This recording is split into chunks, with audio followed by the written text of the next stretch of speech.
topic what Karthik has given me is intraoperative loss of um, the IONM. So loss of signal when you are using the IONM for a thyroid surgery and its interference. That is my topic. If I have to talk about INM, I think we can conduct one whole workshop, maybe second day also we can extend it depending on the questions and all that. So, wanted to disclose about my participation for the advisory meeting. So what we know about the thyroid surgery, that you need to identify the recurrent laryngeal nerve, and this is a very old article from Lancet 1956, and we have come long ahead with lots of debates in the thyroid surgeries. And there are many guidelines says the IONM you can use it. I'm not going to debate about the use of INM, whether it should be used for every patient or no, because that's altogether a different topic, which is not my topic today. And if you look at the utility of the IONM, there are many reasons why you want to use a IONM for a particular case, and you can find the reason and you can use it for your patient if you have the IONM and you have a technique and expertise available. So there are various reasons you can use the IONM. I'm not going into the utility of the IONM because again that's not my topic, and it's all together. Every sentence I can elaborate and can tell you that it has got a very important role in a very difficult cases, what Richa was pointing out. Even Dr. De Cruz has told us what is new, what we are doing with the IONM. So with all that, we are coming to the my topic, that is loss of signal on IONM and its interference. That's what it is. So before that, you need to know your KYC of your IONM. So know your customer. So it's a visual examination identifies injury in very less number of percentage. So what IONM does, as you use your expertise, along with that you use your anatomical and you use the functional technique of the IONM. The IONM has got two types. One is continuous and one is intermittent kind of a thing. And the specificity is very high, but the sensitivity is low, but the negative predictive value is very high. And as I said, positive predictive value is low to 88%. So you need to know that the true loss of signal happens when you really injure the nerve because of various reasons. That can be traction, thermal, compression, clamping, transaction, or a ligature. Okay, all these are called as a true loss of signal. So what we need to know about loss of signal, when you will label it as a loss of signal, when you have a 50% decrease in the amplitude of the signal what you are getting on the machine, or there is a 10% increase in the latency. So you have a complete absence of the signal when the stimulation with the 1 or 2 milliamp current in a dry field, okay, absence of the laryngeal twitch, and on the ipsilateral vagus stimulation, and at the same time there was a EMG activity before with the amplitude more than 100 microvolt to the beginning with. So this is the definition, strictly needs to be followed up. This is the criteria what we follow right now. It may modify in a near future, but this is what is called as loss of signals. And you can get a recurrent laryngeal nerve injuries. Those are again two different types, that is segmental recurrent laryngeal nerve injury, or a global or a diffuse recurrent laryngeal nerve damage. So segment means if you put a ligature, and so beyond that segment you will not have a signal, okay, or a particular segment of the nerve where you have done a dissection, a sharp dissection because there is an extrathyroidal extension, that is called a segmental. Global means there is no signal at all anywhere in the course of a recurrent laryngeal. So Tata Memorial Hospital, we are using IONM, and our use for the thyroid surgery is every year we are using more and more IONM. We started in way back in 2017, and with that experience we wrote one small handbook thinking for the one of the workshops. We were the editors and we contributed as a department for this a kind of a hand note in a OT, so that you know how to use the IONM. That was a very initial time when we started using the IONM. Then we wrote one review article with our head and neck group that we thought there is so much to understand about the review of the IONM, and that's how we come up with this article. There are various guidelines actually which are at the international level you need to know before you understand what is IONM and the interference of it. You have to be educated on this, then only you can understand the topic what Karthik has given me. So there is a key to it, to understand how to understand what is interfering your loss of signal, which is very, very crucial, because it's a gadget. If it is not working, you don't know how to interpret it. You will say my experience is the best thing, and post-operatively when patient wakes up, how he talks and what is the effort, that's the best thing. You don't need to know that. So that's why it is very important to know all this. So most important thing is you should know the optimal checklist when you're using the IONM. So it avoids the interference and LOS situation itself where there is a false LOS and which you can avoid it. So what you need to do is, this is the checklist what we have recommended when we have written the review article and even the book. So it's a step 1, it's a pre-operatively, all the patients of the thyroid, irrespective their voice is good or bad, you have to do a laryngoscopy and document the vocal cord is mobile or no. That's the must thing. And at the end of the surgery also, in a peri-operative period, in a week's time, you should do a laryngoscopy again for this patient. So that is L1 and L2 at the end of the surgeries. So step 2 is an anesthetist checklist. This is when the patient comes to the OR, and what you need to do is talking with your anesthetist that this case is for IONM and you need to give certain type of muscle relaxant. Otherwise, you will not have a single signal on the table because you have given a muscle relaxant to the patients. The whole EMG activities only are not going to get recorded. So it is all this recording, whatever points I have written, that there should not be there should not be a pooling of saliva, not to use a lubricant, lignocaine jelly, and all these factors are very, very important when you do this checklist for an anesthetist. If you don't do this and directly jump on table and open the patient and wanting to know LOS interference, you can't understand that.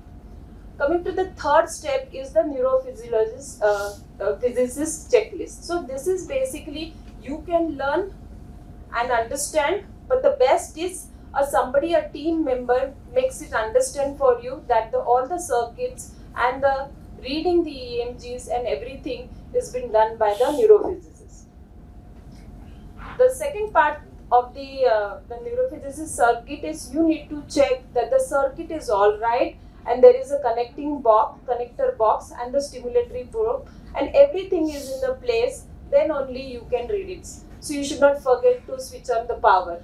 Okay, so you have to switch on the power and you have to have a team member who can detect all this electrical circuit is complete, then only you will have a complete sense of what you are using is actually working or no. So this is most important thing. So the other thing is the tap test. Tap test is you have done all the circuit, you have taken care with the anesthesia, you had the L1 done before, so you have to do a tap test to check that the now machine is on before you actually make an incision on this patient. So you have the machine. Can you just go ahead a little? So you put on the machine, you select your whatever thing for the thyroid and all that. Okay. So what you do is the tap test, just tap on the strap muscles in the anterior part of the neck because your electrodes are there. So you will get. So you get the signal, you can see the electric volt which is very, very high, that means it is working, and before giving the incision you know that your whole circuit is complete and you can go ahead with the procedure. So there is nothing to be done after scrubbing and searching for what has gone wrong. Okay, so before scrubbing, you know, so you can take a action for it. So that's why the tap test is very important. This is the other way you can do a tap test. After you give the incision also, if you have any issues, you can do that on table also. This is just like, you know, if something is going wrong, you can test it beforehand also. But the not doing it before, doing it before, it's way better, because if you have to change the tube position and all that, unsterile field, everything you can do it. Otherwise, in sterile situation, it will be really a hassle and a waste of a time also. So coming to the third step, completion, the setting of the IONM, that's the second part. So it is very important to keep the probe current. It should be a low current. Then you should have a pulsatile output, then pulsation duration, everything needs to be selected whenever you are doing the IONM monitoring. So the monitor has to be set, the probe setting has to be done, and this is very important as a step 3. Then comes the step 4, that is the surgeon's checklist. Surgeon checklist, the next thing comes is the strap muscle test, that is the muscle twitching. So whenever you're opening after doing the skin incision, you can just use the probe and check whether the muscle is actually contracting or not. So you know that the current is delivering. So the same the current will be delivered to the recurrent laryngeal nerve, and you will know that it is stimulating or not. When the current is not reaching only to the probe tip, how you will expect that the recurrent laryngeal nerve will show the signal? It is loss of signal only anyways. So that's why the strap muscle test is required. And what we need to follow is the V1, R1, R2 and V2. That is, first you will identify the vagus and check the signal. Then you start doing the dissection.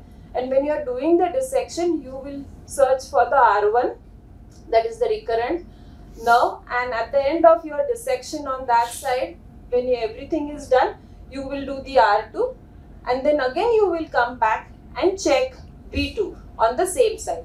This is done on the same side, all these 4. Then if you are doing a total thyroidectomy, you will repeat on the other side also all these 4. And at the end of the surgery, you will check again right and left both the vagus. So that is the ultimate test that all the signals are okay. So this is the kind of a checklist you have to follow. If you don't do this then you will not be able to detect what is exactly the loss of signals. And the 5th step, I already told you, the laryngeal examination, that is L2, has to be done in a week's time in a post-op period to document. Voice good, it does not mean the patient doesn't have a vocal cord palsy. I have cut the recurrent laryngeal nerve because sacrificed the nerve, but the patient voice was absolutely good. And patient didn't have the bilateral vocal cord was mobile before the surgery, and I have sacrificed. Still patient has got good voice. So it's a very surprise kind of a thing can happen to your patients. So better to document it. That is always believing. So just wanted to show you the strap muscle twitching. Can you play it? I can't play it now.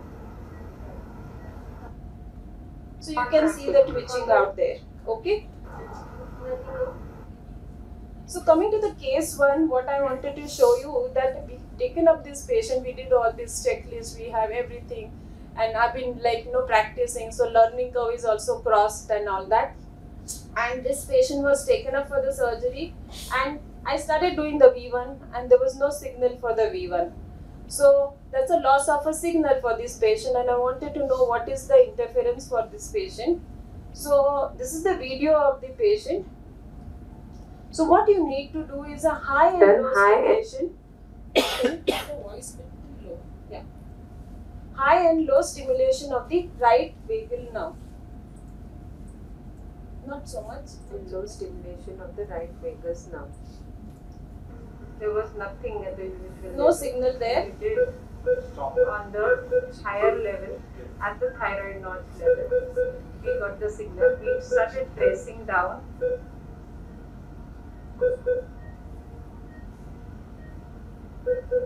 At present, absent. So can any guesses why it is present up and not present lower down? Like non-recurrent type 1. So it's a very classical thing that if you have done a CT scan, what Dr. DeCruz was saying, you will know there is a aberrant subclavian artery which is called as dysphagia lusoria, aberrant vessel there.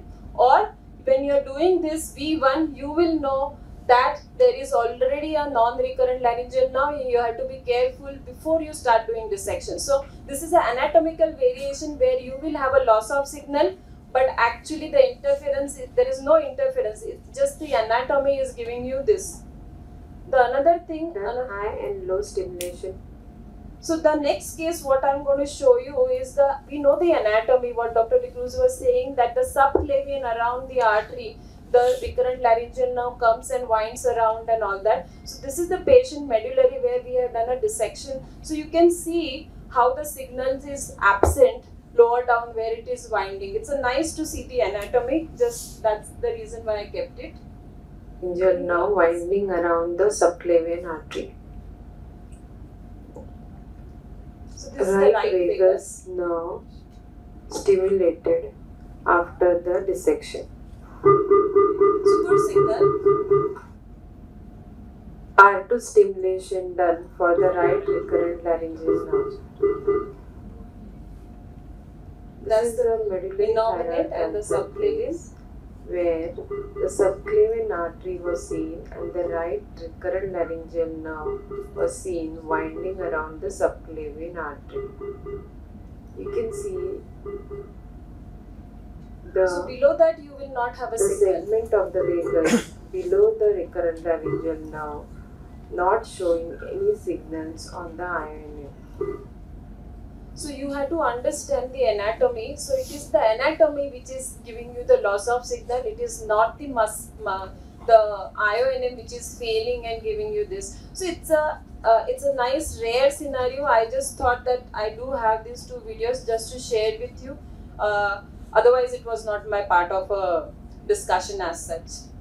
So coming to the, my God, it is it is a MAC problem which has come into the this thing. So just wanted to tell you that whenever you have a V1 absent, it is because of the paralytic agent, the probe malfunction, a monitoring problem, or not actually a vagus you are stimulating, and that is also can cause a problem, or you have a non-recurrent laryngeal nerve and because of that you will have a loss of signal.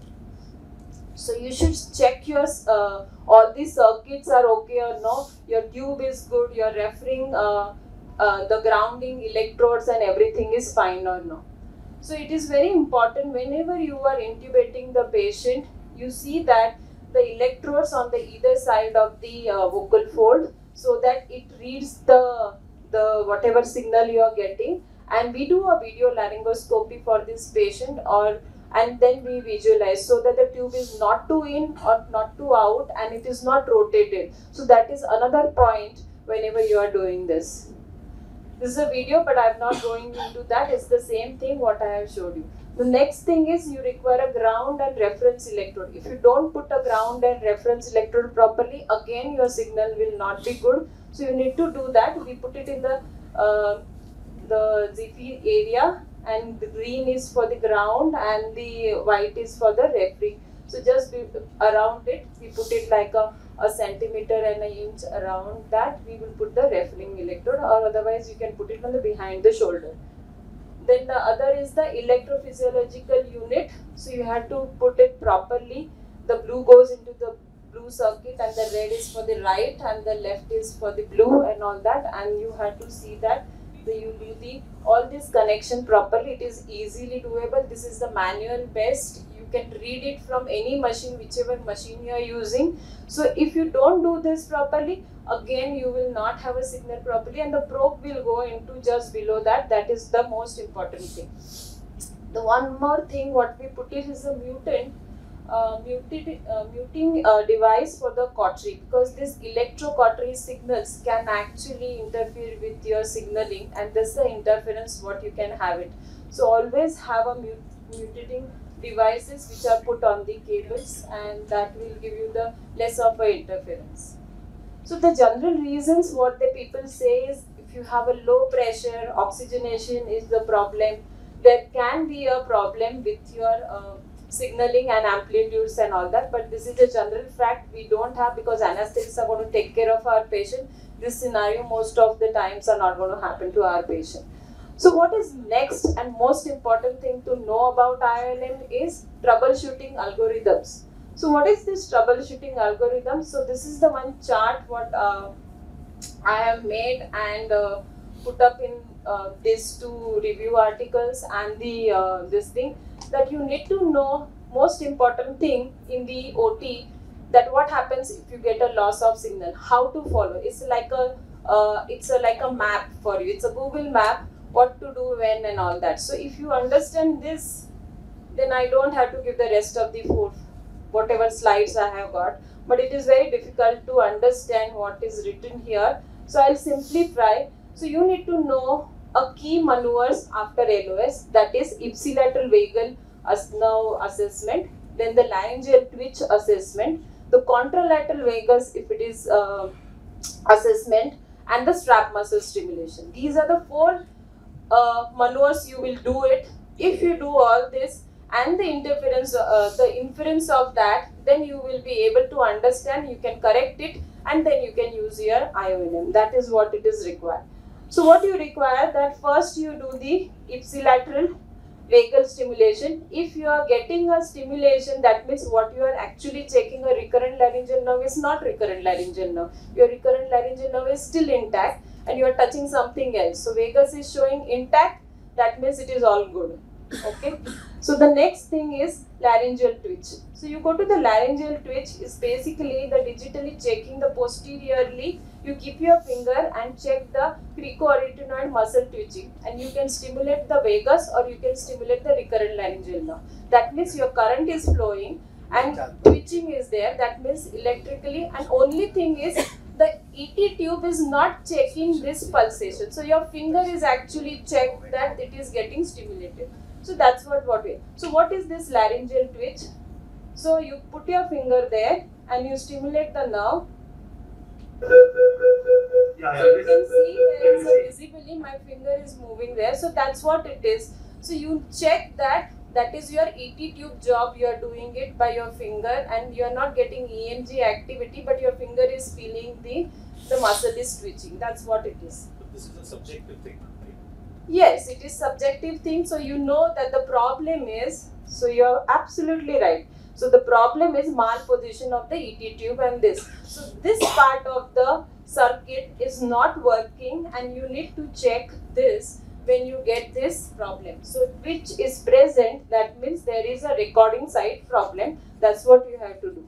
Okay. Then if the twitch is absent, it's a subjectively you know that the twitch is absent. That means there is some problem. So you will do a strap muscle stimulation and you will check the probe is working or no. That means the current is only not going, so how the twitch will happen.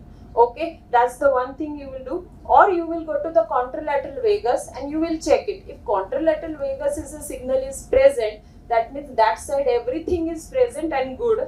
That means you have to check the strap muscle stimulation and you will know that there is a stimulatory side problem is there or no. That's what you have to do it. And you will go ahead with the checklist for the stimulatory side and you will check all that, and then you can again back to your IONM use.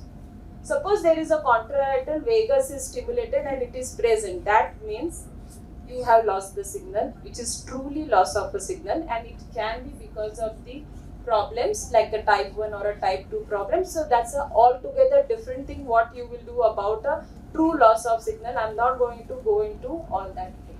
Okay. So there are various responses. So electrocautery, as I said, pulling of saliva. Then there is a EMG electrodes are giving the interference, or there is some metal is giving the interference, or there is a false positive cables. You can get it because of the recording and the entangled cables, or you can have a respiration related false thing, or a cold irrigation itself can cause a false reading for this. Okay, so false positives are the neuromuscular blockage, insufficient current, probe malformation, equipment malformation, or some kind of a stimulatory problem, or a monetary setting is not good, or there is a early neural recovery is there. Because of that you can have it. So coming back to this chart again, please follow this chart. If you follow, you will know the interference and you can label it truly what is the loss of signal and what are the other interference. So actually the vocal cord is not paralyzed because of your surgery, but it is just a technical problem which has happened. So with that, I just got a last one video. So this is the patient where right side thyroid surgery we started, and the V1 was absent at the beginning itself. Yes, I'm getting Dr. Prathan.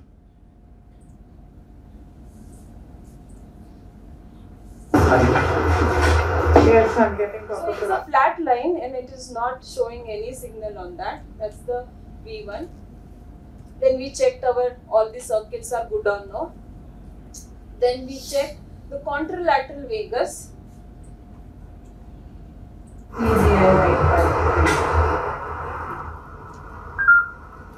No response. So contralateral vagus also there was no signal to it. That means the current is not flowing through the probe itself. So we changed the probe and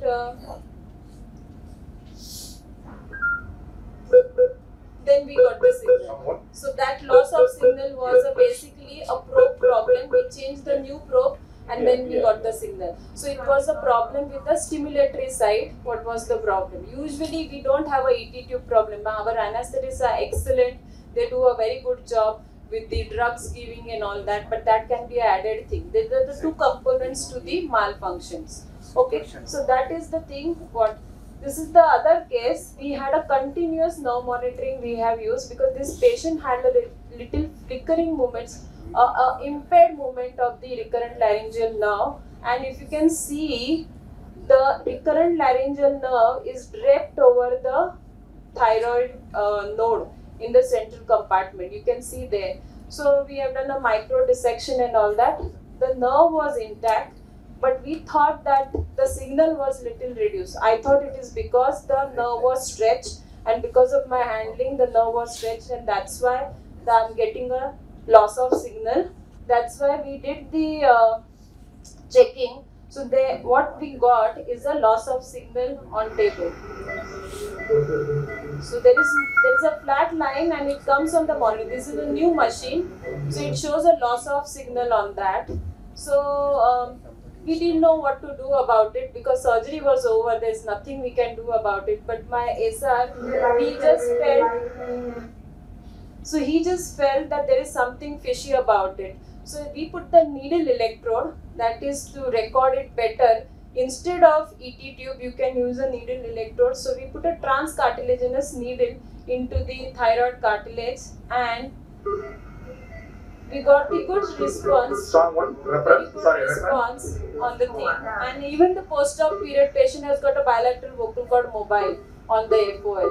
So though it was like little impaired mobility, pre-op, dissection done, still the patient had a good response and we documented this. So this is the interference. So to bypass the ET tube, you can use a needle electrode as a recording thing also. So to conclude, I'm finished. This is the last slide between the lunch and me. So follow the checklist to avoid the false LOS. Follow the troubleshooting algorithm to identify the true LOS from the false LOS. Warrants threshold criteria for LOS definition clarity because we are using now 100, but maybe it will reach to 200 or 300 microvolt versus a percentage of an amplitude reduction from the previous thing, because patient to patient and even the time of the surgery, the amplitude and the latency and the EMG will change. And follow the guidelines and the document and do a documentation of all this LOS interference in your surgery, so that if there is any kind of actually a true LOS, you will be justified that you have done a troubleshooting for this patient. I want to acknowledge Mr. Parthiban, who is Dr. Parthiban, who actually help us in every cases, and my artist department and my resident who are standing there patiently and helping me to do this IONM. Thank you very much. I'll be very happy to take questions if it is allowed by the organizers, and I want to thank Karthik for giving this wonderful topic. I could do it at my whatever I can try. Madam, excellent talk. No, for example, in our institution or in Kidwai Cancer Hospital, we never used our IOMS. We had but still we are very comfortable. Conventionally, we are very happy. What are the advantages of using this and how it benefits to the patient and for the surgeon? So, I cannot tell you that before 2017 we were also not using it for any patients. So, and in 2017 when we started using it also, we were not using it for all patients. We were using it judiciously for the patients who we feel that if I would have known on table that if his recurrent laryngeal nerve is functioning or no, I can take certain decisions for this patient, or I can change my surgical maneuvers, not very aggressive but little protective for the patient's nerve or something like that. Those decision helps you. Or sometimes, as you know that if you read any guidelines, there are plenty of reasons are there why you should use INM. There will be very less to just tell that we don't have it. That's the main reason why, or we don't want to use it, or you don't have people to help you out to use it. That may be the only reason not to use INM. Like if I have been given a chance and if I'm on a table and if my surgeon is asking whether you want it or no, I will say it will not protect my recurrent laryngeal nerve as such from the surgery, but it is the maybe it gives him the better idea about where is the course of the recurrent laryngeal nerve and all that. So I will not fight on that terms whether you want to use it or no, but it is up to you whether you want to use it or not. Yeah. Ma'am, when we have extensive lateral nodal clearance to be done, so often whether we are doing the nodal clearance first or thyroid first, I allow my anesthetist to give relaxation during that time. And when you come back, they say it's been enough time, you can stimulate the nerve now. Often you do not get signals, but one of the things I've noticed, I don't know if there's a term for it, is you will get faint knocking sound, tuck, tuck, tuck, tuck, which means that the neuromuscular blockade is wearing off. Come back again, and then you'll get have you noticed this? So the knocking has not happened on my door, but the thing is, I can just tell you that what we do is, like, you can't do a neck dissection without a relaxant. Absolutely. Absolutely, you can't do it. In fact, you can injure many more structures if you give it. So what we had is, if we plan a neck dissection first for any reason, just give a good relaxant as a short acting, whatever is permitted, and keep a timeline between your exploring and starting your thyroid and between that. So the last dose to the your INM signal where you will come on to the main part, a meat part of the thyroid, that timeline should be so what 20. happens is reversible from neuromuscular blockade. Even though the anesthetist would say that it's been half an hour now, I've given Atra, but it's not usually, it's not absolutely a foolproof time which you can give. Right. So one of the things is, this is something I've observed, so I want to know from other surgeons if they've seen this. You can hear a faint knocking, tuck, tuck, tuck, and then it will come back. You can give the mic behind. I think it's got a point. Anjula, I enjoyed your talk, So I've been doing neuromonitoring for last 18 years. I started 2007. And actually I brought Greg to India and he demonstrated in Lucknow SGBJ. So sir, in response to a question, I've been doing thyroid surgery for 30 years, but I still feel that everybody should do INM. I'm telling you, from our own experience, from others, it really helps you. It saves your time. You recognize a nerve quite early on, So you're not confused which structure is the nerve, And that sound is like music to the ears for a thyroid surgeon. So everybody should do an INM. But my point is that V1, L1, R1, it sounds a bit complicated for the people who want to start INM. For last decade or so, I have stopped using vagal stimulation. I just stimulate the nerve and it has worked wonderfully. On no occasion I felt that you need stimulating the vagus nerve. Because most of the occasional thyroid surgeons who want to start thyroid surgery get a bit confused, like opening up the carotid sheath. They don't want to do that. But still you can get away very nicely just stimulating the nerves. Yes, and one more point, it's a very good tool for the external branch of the superior laryngeal nerve. I've been using it, you can always recognize the external branch. And for our patients who use voice as their occupation, saving EBSNL is absolutely important, rather more important perhaps than RNL, And this is a very good tool. You would get the signal, but you would get the cricothyroid twitch. And every time you will get it. So I think whatever thyroid surgeons who want to start, you should get this machine in an operation theatre. get used to it, use it in every case, and I'm telling you, it takes only a few minutes, to do these stimulations. So no thyroid surgery should be done without INM. I'm telling you from my own experience where I've done without INM 20 years, and now I do INM in every case. So it's a boon for the thyroid surgeon. Sir, actually, I So my agree with question- your point on external branch of superior laryngeal nerve. But what Dr. Nanjundappa said makes sense. I mean, I have so far not found it difficult to identify the recurrent laryngeal nerves. It is one of the easier nerves to identify. We use the intraoperative nerve monitoring when we are doing cochlear implant surgeries for the facial nerve identification in syndromic children and sometimes for parotid. But otherwise, recurrent laryngeal nerve is a fairly easy nerve to detect, I mean, except for in reoperative thyroid surgery. no, I'm telling you from my experience where I have always followed visual identification.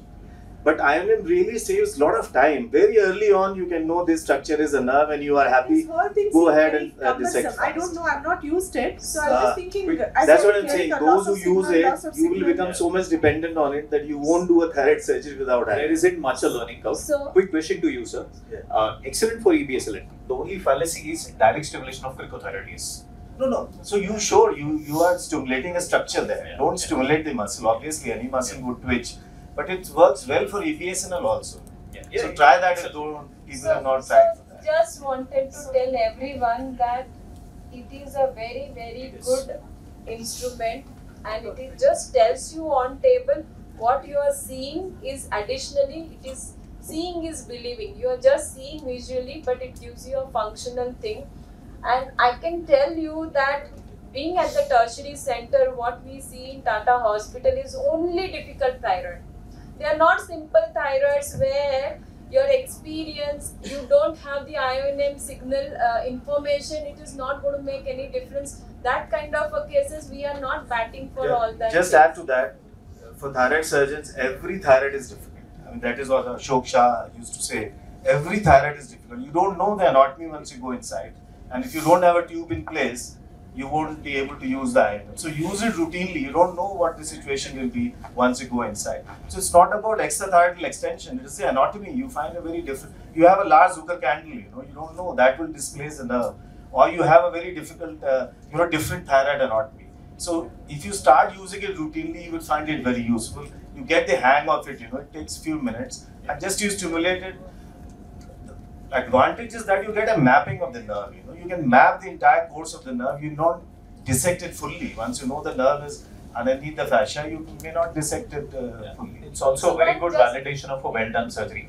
All of our patients in the past 6 months, they go home with a printout of Yes. V1, R1 and with a PTH report. And So Abhishek, it's a validation of a at surgery. the end of surgery, if you're not using INM, you are leaving an anatomically intact nerve, but you're not sure you're leaving behind a functionally intact nerve. With INM, at the end of your surgery, you are sure that you're leaving a anatomically as well as a functionally intact nerve.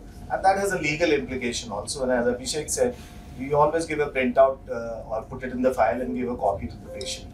So that has a lot of legal implications as So well. one last point, what I wanted to put forward is like when I said V1, R1, R2, V2, it's just simply not to complicate the matter. The experienced surgeon with their name and they are doing thyroid surgery itself is a tag that you don't require a printout of V1, R1 and all that. No. Okay? Yeah. No, just a minute. So the thing is, experienced surgeon will do anything good because they have got a high volume patient, they have tackled difficult thyroids. So their rate of recurrent laryngeal nerve injuries and the other complications are also low. And on top of that, they are using the adjunct irrespective of they have got a overconfidence or anything. Still they are using it and they are using it, understanding it and using it for the best of their knowledge for the patient. So for them, there is not a problem. But sometime when you have a traction injury, the traction injury happens at the subclavian where it is winding up, where you will have the loss will be not at that level. The loss will be too low. So when you are doing the stimulation R2 also, you will not pick up. You will only pick up that when you will do the V2. And V1, V2s are basically when you are taking a printout, you are using the best of the modality, the adjunct, the best to its all knowledge. So V1 doing, it's not a cumbersome thing, but it is actually protecting you from the things that you have documented that V1 and V2 were normal signal at the end of it. So you will not pick up it if you are not done the V2. Please understand. But there are many people I know, very senior people, they use it for the purpose, whatever is their purpose, because their anatomical knowledge and experience is so vast, and the traction injuries, whatever the assistant is also going to give it to the patient, that also they control so well that they actually don't require INM for this, but INM is certainly required for difficult cases, and maybe in future it will be a medical legal issues. That's why I will suggest that even in initial period, please try to do V1. I'll give you an example why vehicle is necessary. One of my fellows was doing a CFL. He was doing a central compartment, and at the end of it, he showed an entire cartoon. I said, "Did you do V1, V2?" And he did not. He had not. What he had done is lower down in the neck where it was encased, he had caused a segmental injury there, and he was stimulating up there. So that I think is the importance. But for routine cases, I will not. I agree. For a small thyroid, I would. The whole idea was let people use it more. Yeah, let that not be a barrier for using. And one So more I thing, want to ask one question to you. We are routinely using it. We do believe in it. Definitely, if it's a recurrent setting or a difficult scenario, I think no one is going to dispute on that point. It also has a merit when you are identifying the branches. Even we can identify it visually, but then 2 branches, 3 branches, we don't know which one is motor. It may help us at that level, and to avoid the traction injury is if we are using the continuous monitoring. But what I want to ask you is another question. It's a very good tool to identify the injury. Now, with the intermittent monitoring, I have identified the injury. In the routine setting, it's a per prevalence setting. How is it going to make a management call? That is something. No, which I mean that's you can do a staged thyroidectomy. I mean, on one side, if you have damaged the nerve and you had planned a bilateral procedure, so once you have an injury, a documented injury, you discuss with the patient and you terminate your procedure, and then later on do a second opposite side. So that's the main advantage that you can do. Or if you have sort of transected, you can do an end-to-end, and of course that you would know if you have transected or not. But staged thyroidectomy is one of the biggest advantages of injury detected by a neuromonitoring. Actually, Dr. Anil D. Cruz had put up a very nice slide. It was about the cervical scar versus scar with minimal access surgery, robotic and all that. Now, nowadays I feel that there is so much of technology and advancement. Everyone is talking about robotic surgeries and transaxillary, oral approach and things like that for the thyroid. But he said that a simple scar is the only complication in the cervical scar, but the others can have so many others. So he had listed out all the complications. So I don't know. I'm open. It's not like I'm closeted to mind, but I still feel that you should use IONM in some special situations, not routinely, because I think the routine thyroids we are able to, but of course I'm open to what Dr. Anuja's viewpoint is also. So I actually used to have one slide where even the Gregory Randolph, when he was talking in the morning, that even an infiltrated recurrent laryngeal nerve on table, you will have 45% of the patient a moving vocal cord pre-operatively, and even on table 54% of the patient will have a EMG activity for these patients.